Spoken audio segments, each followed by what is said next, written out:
Hi, it's Rachel, and today we're talking a little bit more about marketing. So, I don't know if you've heard of this concept, but it's known as the seven deadly sins. And I'm just gonna explain what it is and why it's so effective in marketing.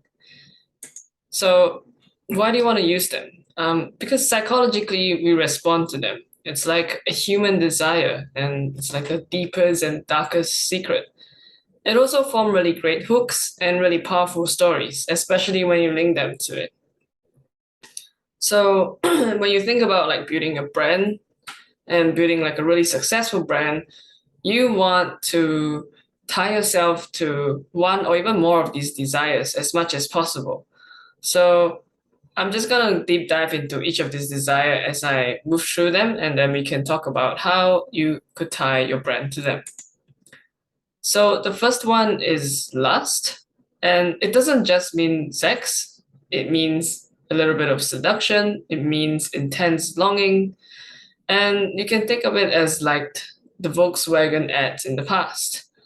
So by attracting people using a little bit of subtle kind of seduction or um, with like seductive music, or even chocolate. Chocolate's pretty seductive, especially when you think of how they are marketed.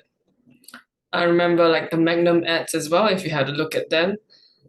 They do have this really, really sexy atmosphere that brings you deep into the story and, makes you want to get some ice cream, even though it doesn't seem like the protagonist, it doesn't seem like the main character, but it actually brings out the whole story of why you want to have a magnum because it, represents seduction, it represents, having a really, really sexy kind of partner or figure or going to like grand events, meeting your other soulmate and things like that.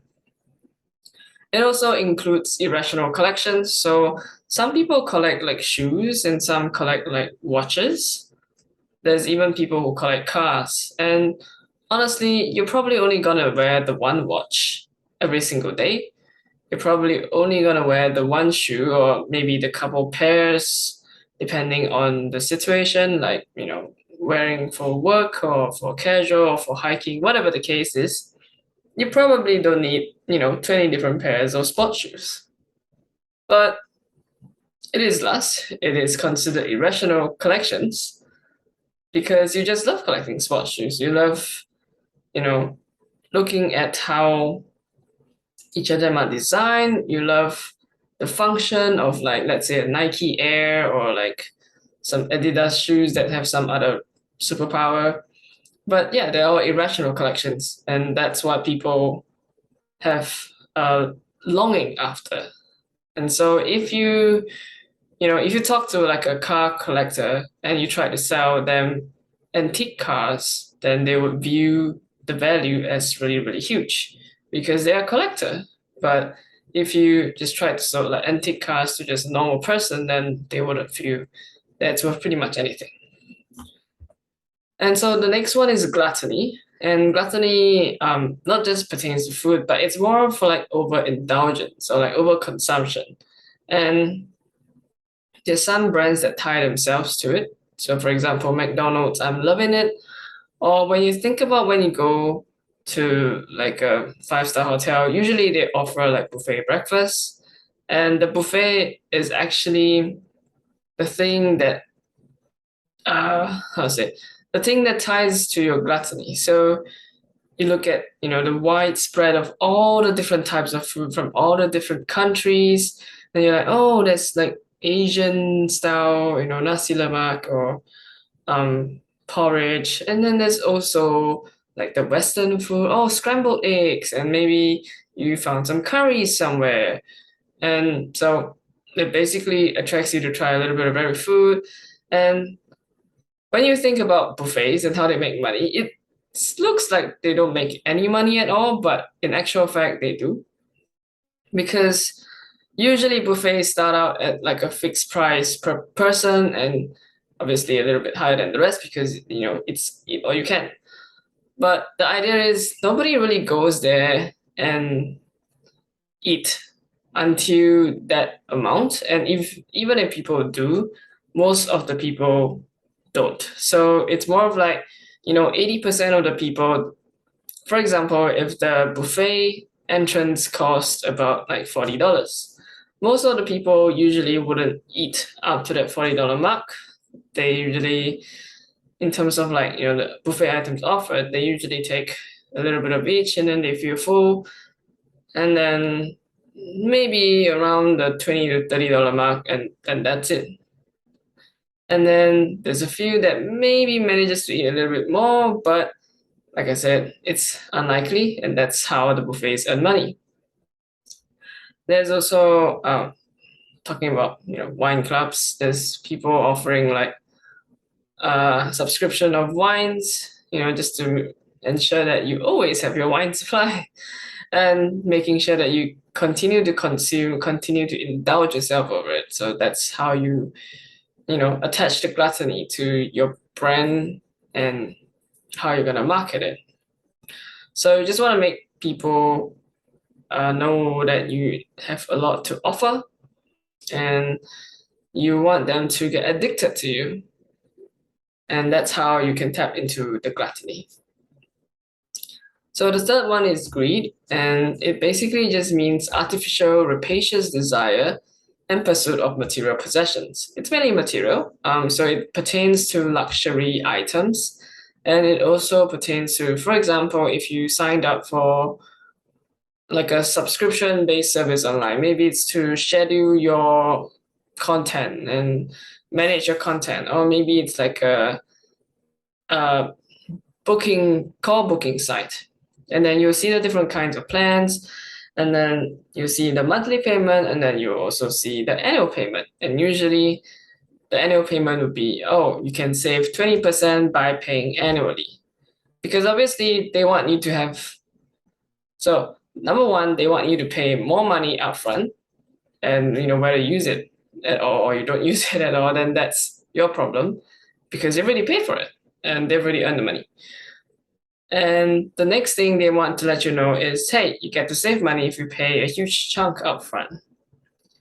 Which, when people like it, basically makes people want to pay upfront because they get to save a little bit more, and it taps into their greed. So, for example, I recently tried the free trial of Canva, and then afterwards, I'm just like, I think I'm probably going to use it. So, and in the end, I just decided to pay annual and saved a little bit of money. But there are occasions where I have paid money for something that looks like, it looks like a good deal, and it's like annual plan, but I somehow didn't really use it much. And so I guess to a certain extent, that was a little bit of a wastage, but the idea is that's how companies and businesses get you to um, basically bid with your money, and make sure that you're using their resources. The fourth one is sloth. It's kind of pretty common, but humans, as much as the ugly truth is, we are generally unwilling to exert, and so am I. I'm no different. So that's the reason why headlines like the lazy man's way to riches or the lazy smoker's way to quit permanently, these are why these headlines work, because everyone wants to achieve results with the least effort possible. And every marketing campaign that tries to show how you can achieve results with the least effort possible are usually successful, because it just made success into like this really easy game to play, when in actual fact it's not. But when you make it sound easy, when you make people perceive that it's easy, then people are more willing to buy that, because it's like a ideal, it's like a dream that they've always wanted, but never had the opportunity or chance to, get it. And so you want to tap into the physical laziness and unwilling to exert. And by that, I mean that you want to try to reduce, like, basically make them perceive that your program, your coaching, your consulting is going to be a way for them to achieve results with minimal to almost no effort. And that could be like a done for you service, that could be like a done with you coaching with a bunch of other done for you stuff. For example, if you help people to train closers, and therefore having the closer being placed into another company as like one of your bonuses makes it really, really attractive, because people are worried like, okay, so I get trained in this closing skill, that's great, but how am I going to find a place for me to, how am I going to find a company that I can close sales and earn more money? Like, yeah, okay, I got this skill, but if I can't even implement this skill, then there's no point. So that's also one of the hurdles that they need to cross. And so the idea of sloth is you want to reduce the amount of hurdles that they perceive they need to cross. And that's how you're going to get higher conversions and more people getting your product, your service, and your coaching. The next is rough. It's a little emotional based one, because it's uncontrolled feelings of rage. And it's a little bit like, the best example that I can find is people who are trying to sell the idea that you can leave your 9 to 5 and, let's say, go into e-coms, you can go into affiliate marketing, you can go into starting an ad agency and things like that. But the rage is obviously towards the 9 to 5, because people are really frustrated at their jobs. They're like being controlled on, like, how much money they can earn. Maybe their bosses aren't treating them well. Maybe they're just overworked, tired, super stressed out, underpaid, and things like that. So they're raging. They're really, really mad, but they just don't know what to do about it. So you want to show that you share that anger. You want to show that you're really mad at this horrible, horrible 9 to 5 that just doesn't treat them well. And then link that to your offer, which is a solution out of that rage. So out of that 9 to 5. That is a really, really powerful way to use people's wrath to create like a coaching or consulting program, provided that you do know the skills to get people out.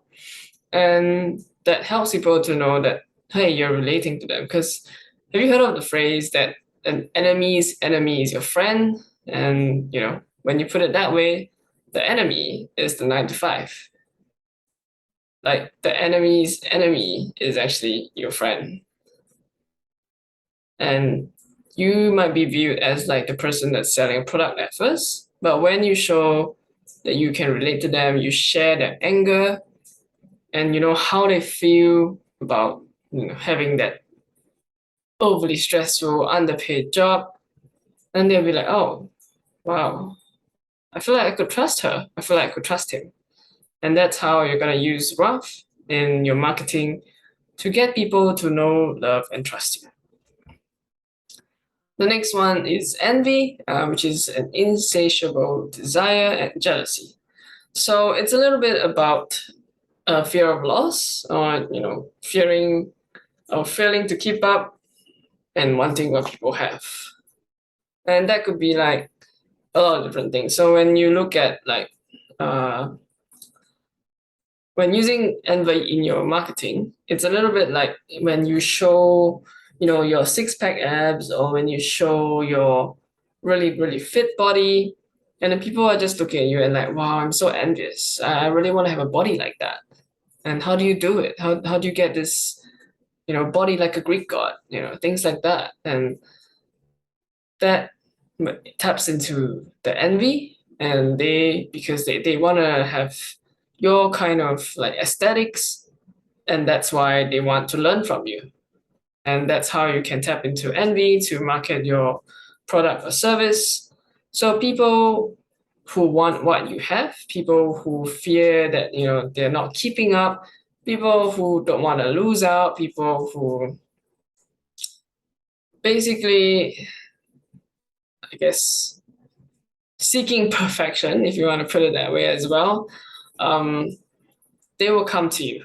They will want to know what's your secrets, to keeping that really fit body and looking so gorgeous or handsome every single day. And finally, we've got pride.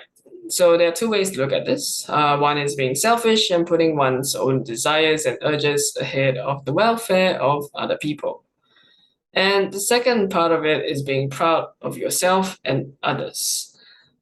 To me, there is like one way is actually better than the other. And it's about being proud of yourself and others. That's usually the stronger way because it has a more positive connotation around it. So I remember it's about like, for example, when you want to, found it. Okay, so for example, you want to market your coaching service, which helps people build e-commerce business even.